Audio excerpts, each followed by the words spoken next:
রাজধানীর town hall বাজারে সব ধরনের মাছের দাম কেজিতে 20 থেকে 30 টাকা পর্যন্ত বেড়েছে। চড়া দামে বিক্রি হচ্ছে নদীয়ার হাওর বাওরের মাছ।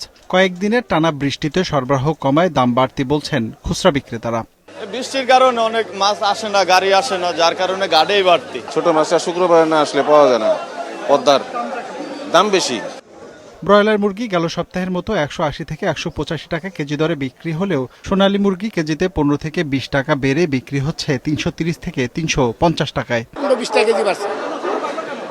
ওই যে বৃষ্টি মিষ্টি হইতেছে গ্রামে, আমদানি কম, এই কারণে। সোনালীরা বাড়ছে আপনার কেজি ভিত্তিতে 30 টাকা, আগে 300, 310, 20, এখন বেশ আছে 30, 40। ওজন কত এগুলি? 170, 60, 70। তাহলে এই মুরগি তো অন্য সময় কিনছি 200, 70, 80 সর্বোচ্চ।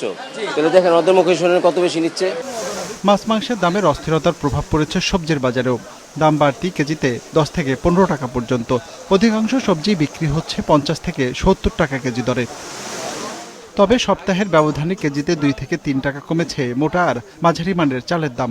অপরিবর্তিত রয়েছে সরু চালের বাজার। 2 সপ্তাহ ধরেই ঊর্ধ্বমুখী পোলার চালের দামও।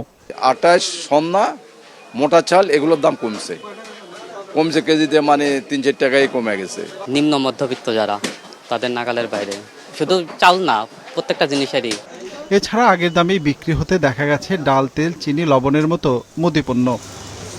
রঞ্জিবুল মিজান, মাছরাঙা সংবাদ, ঢাকা।